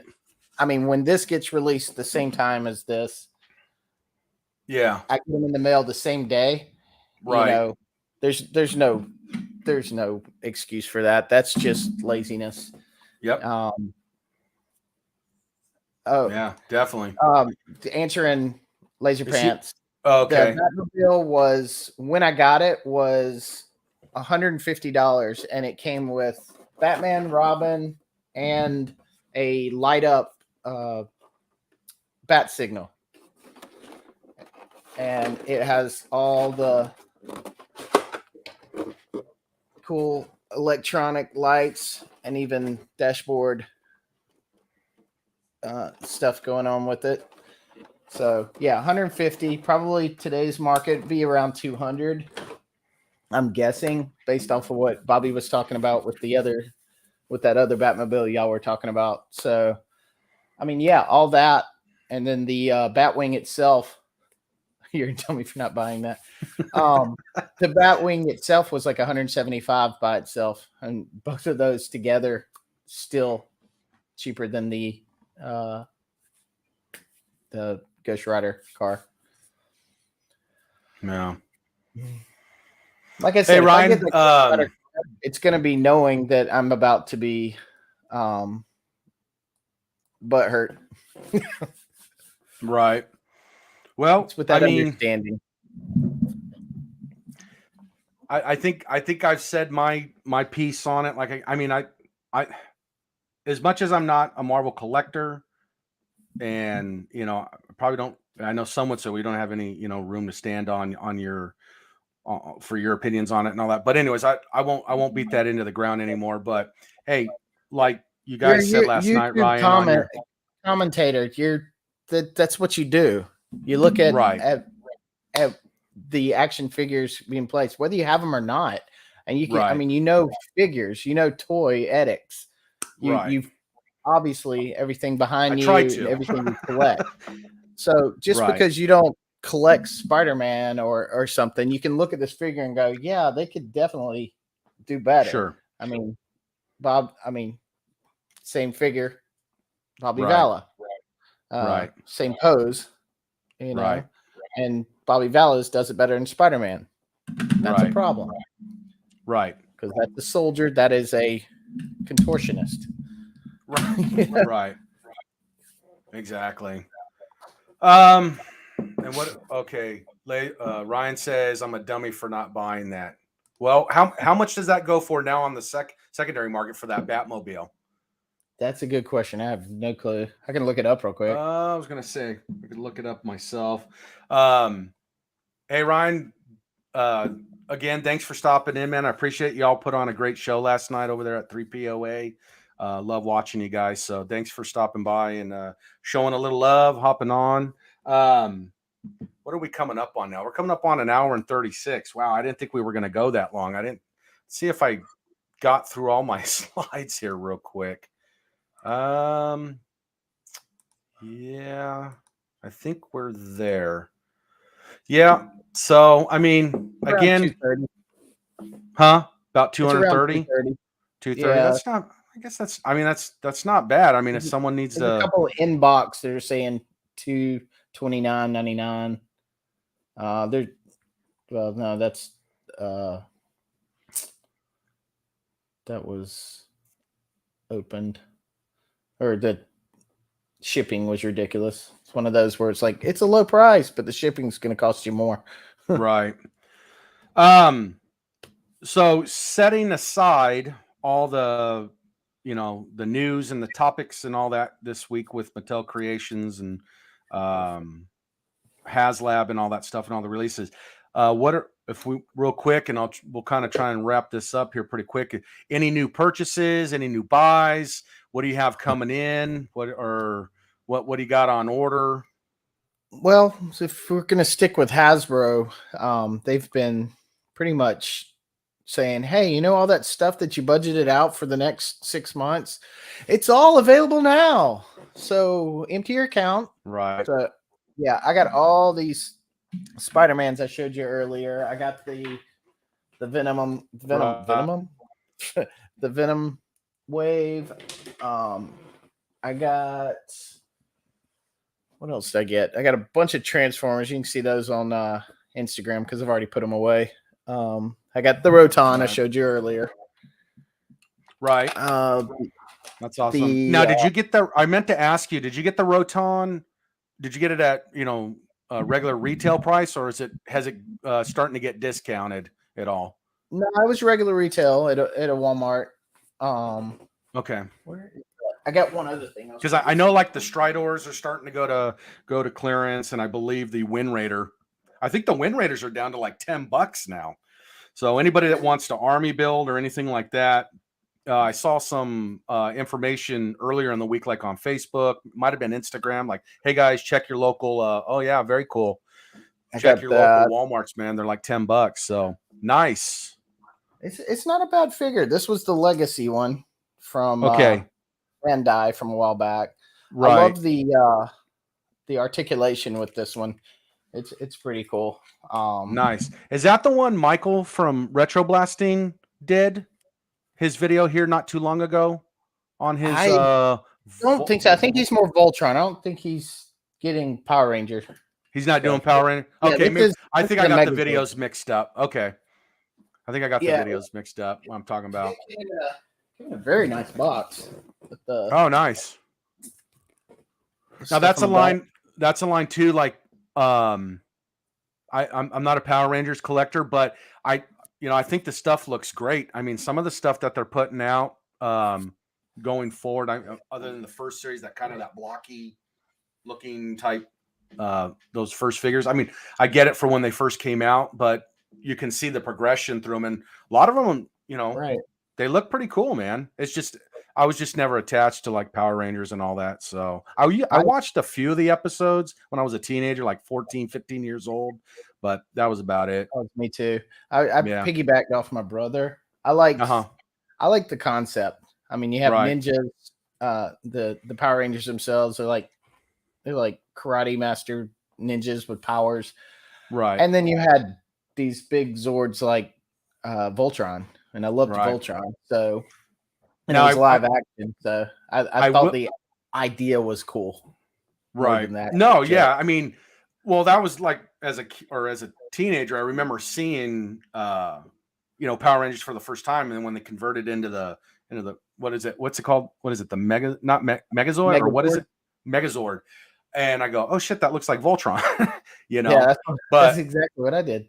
I'll kind of let everybody in on a little secret here. When I got right out of high school, before I started going to college or started taking community college classes, one of the things I always wanted to do was wanted to go into like acting and whatnot. And being out west in LA and whatnot, I got on. I was very fortunate. Right after school, got on with an extra company out there. I don't even think they're around anymore. They're like Rainbow Casting or something like that. Anyways, they would, you went down, they did a headshot of you, and then they basically just said, hey, listen, here's what we got working right now and around, the LA market. If you're interested, if you have a second, go ahead and sit down. We'll do like a little test shoot and all that stuff. Well, being a thinner guy back then I had longer hair. Now I'm bald, but anyways, so they're like, hey man, have you ever heard of Saban Productions? And I'm like, yeah. I go, that's the Power Rangers thing, right? And he goes, yeah. He goes, well, they shoot a lot of this up in Thousand Oaks, Simi Valley area and all that. And they're always needing, extras and all. Would you be interested in? I said, yeah, sure. What the hell? I'll give it a shot. So didn't realize being an extra back then doing that. Holy crap. That was like the longest shoot and production time and all that. Like when they brought all the extras on set and they put you in your little tent area because you weren't allowed to really mingle with the You're lucky actors it's only 8 hours. Yeah, I mean, holy crap. And I can't remember the episode. I just remember they had us running down the street or running in the park one way, running back the other way in the park. And it was like I shit you not, it was like 10 or 12 freaking hours just doing this back and forth. They'd stop and we'd go to break or whatever. And then they come back and they have to shoot it from all these different angles. But it paid really well. It paid really, really well.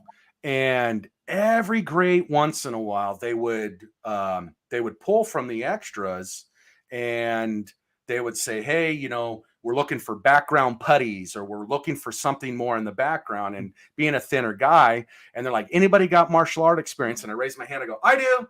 Like that, because you're trying to make it big, you're trying to be a big old famous actor or whatnot. And I go, I do. And they're like, oh, well, what did you do? And this is before what's his name? The Green Ranger came on. And I know he's got like he used to have a Red Dragon background influence or something from how he got into martial arts or whatever.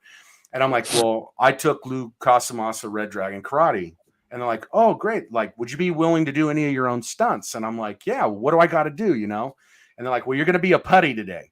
So, but you're not going to be with the A actors. Okay. You're not going to be with the A talent. So you're going to be in the background and they're going to be fighting and all that. And if those A actors come by you and act like they're going to punch you or whatnot, you're just going to fall to the ground. I'm like, oh, okay, cool. Fuck it. Whatever I got to do, man, to make it into showbiz. So I did it one time, never got selected again to be a putty, but I did do several, came back for several different episodes of it. But like again, they would put and slice so much film together. You never knew like which episode you were going to be in. So that's my little Power Rangers. That's the closest to collecting I guess I get to Power Rangers, was being an extra back in the day. I did the acting scene myself living in Oh, did you? Atlanta. Okay. Yeah, I never did Power Rangers or anything. I did do Vampire Diaries. I did. Oh, okay. You can kind of see some scenes. Okay. I was in 2 episodes of Vampire Diaries. And then Tyler Perry, I did one of his shows. I can't remember which one. I want to say House of Pain or something, or some. Okay. Or Meet the Browns. I can't remember which one. It was a dinner scene, and then I was in his movie Daddy's Little Girls. I was in the trailer as a businessman, but I was a waiter in the movie. Nice. And then one Missed Call, the remake of One Missed Call, that I was in that. So I did quite a few different things. Nice. Throughout that. Did you ever do like? I don't understand it. What's that? I don't know how it was like in Atlanta or whatever, or back east, but like out west, there's a lot of sitcoms or daytime TV talk type shows. You got Oprah Winfrey, or not Oprah Winfrey, but you had like Dr. Phil. You had trying to think, what was it, Mike and Maddie way back in the day, and they would also use extras to be in New York and LA. Yeah, they would. Yeah. They would. They may do that now. Right. But when I was living in Atlanta, Tyler Perry was the only studio in Atlanta. Okay. The Pinewood studio hadn't been built yet. The everything, and then like Vampire Diaries is only like a few hours from here. Not even. It's like an hour and a half from here. Cool. A town called Covington. It's where they filmed, the same town they filmed In the Heat of the Night and Dukes of Hazzard. Oh, cool. So it's the same little strip at city. So nice. Yeah, this is fun to do. Yeah, it was great, man. I mean, while I was going to community college and kind of working on the side, and I do that when I could, right? Because I mean, the big thing was like, if I got the chance to become an actor, that would have been great.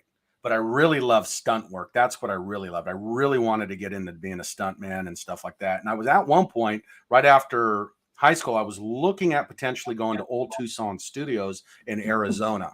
And it's a Western type town or theme if no one knows about it. And I was going to go out there, and I asked him, I'd been out there like a few months before graduation. I'd been talking to several of the stuntmen. I actually got to talk to like their HR department and their stunt coordinator and all that. And I said, hey, how do I become one? How do I get into this? And they're like, well, it's a really tight niche family. Pretty much all stuntmen or companies or stuntmen pretty much know one another, right?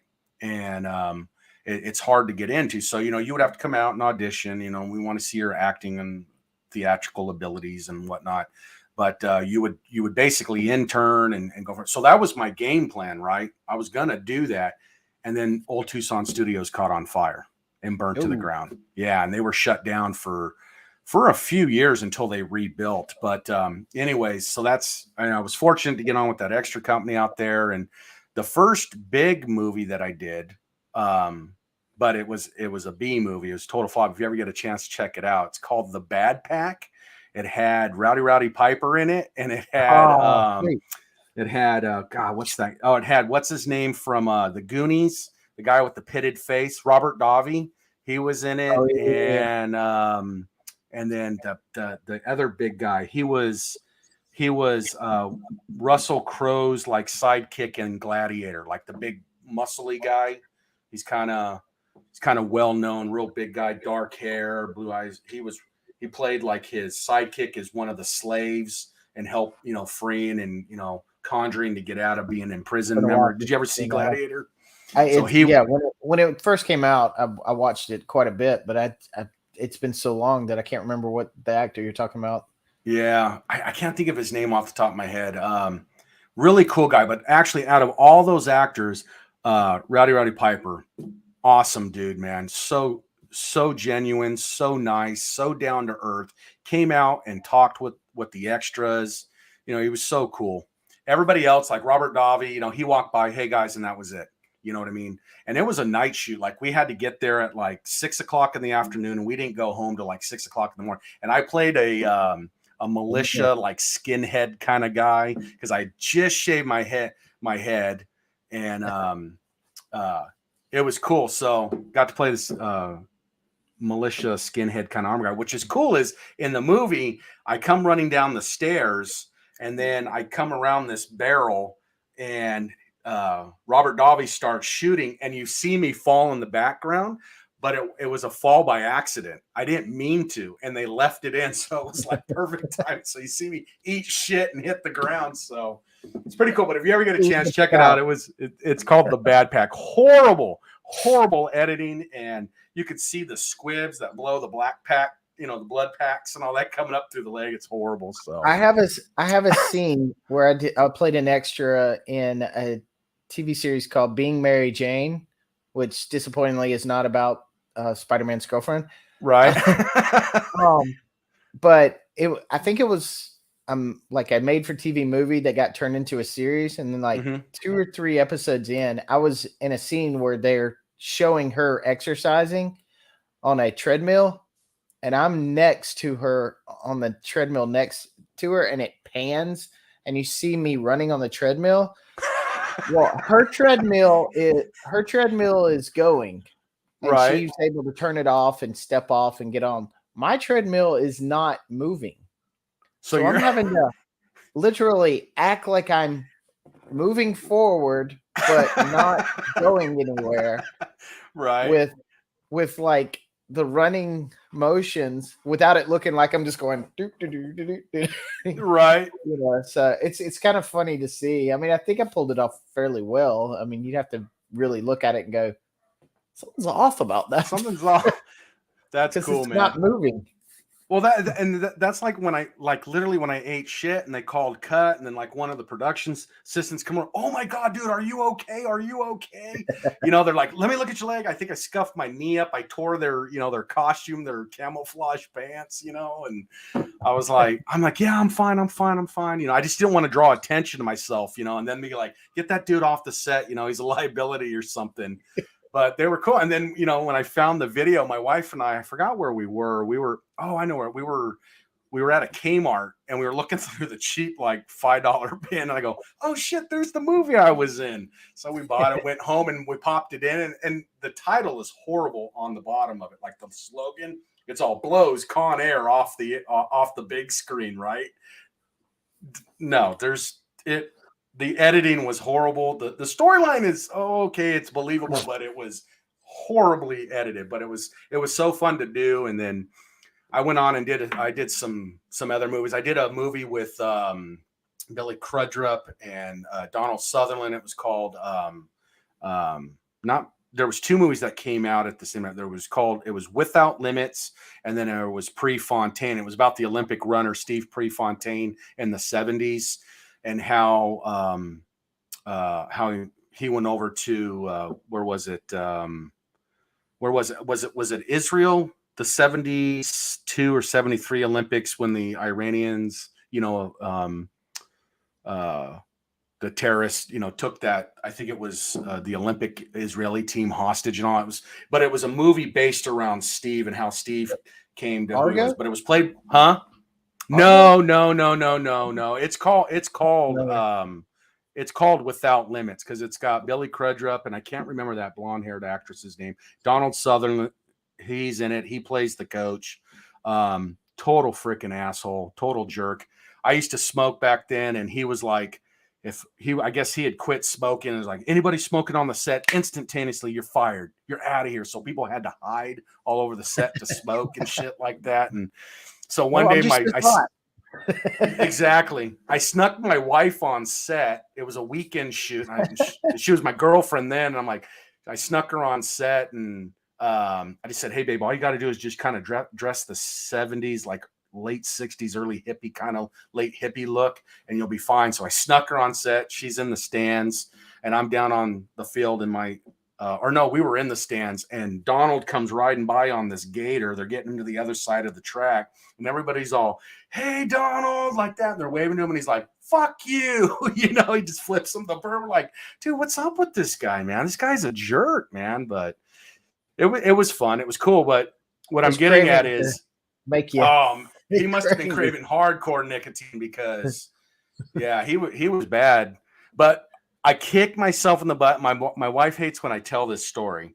They pulled all of us extras, and this would have been in 97. I guess it was, or was it 96, late 96, summer 96, early 97, whatever it was. And they go, "Hey, listen, guys, we've wrapped here. We're done, but we're letting everybody know we need about 5,000 extras. And it's going to be a period piece film. It's going to be shot in Baja, California. It's going to run for about 5 to 6 weeks.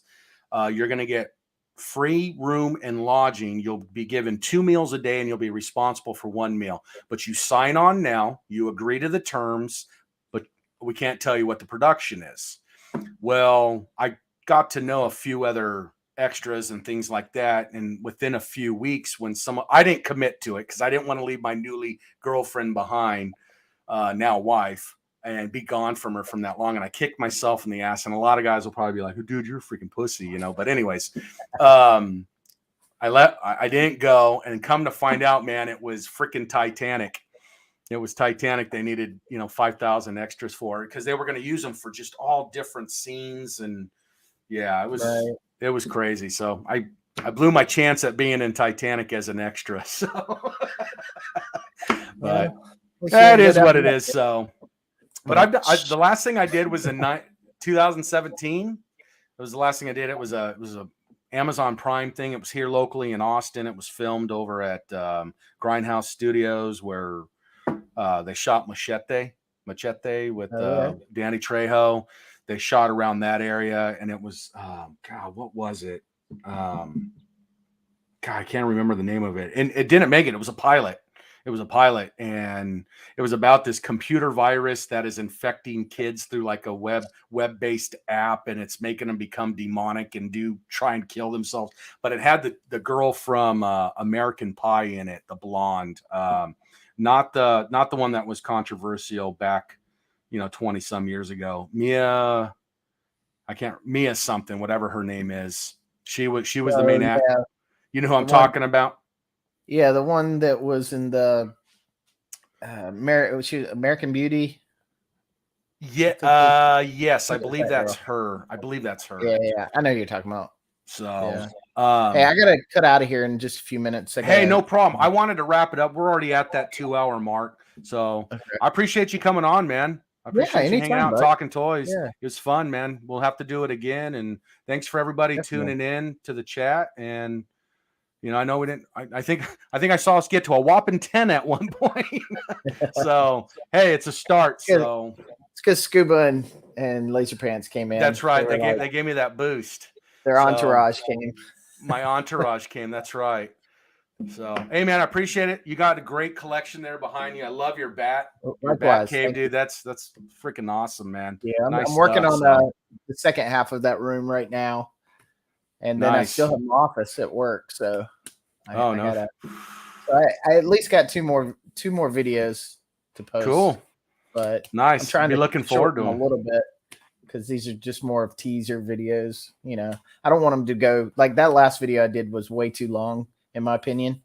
The first one was like 15 minutes. This one was like almost 30, and I was like, it's too long. Man, I need to shorten it. That's great killing time at work time video. Hopefully my bosses aren't watching. So it was great to just, put it up on the screen and but anyways. Well, I appreciate that. Thank you.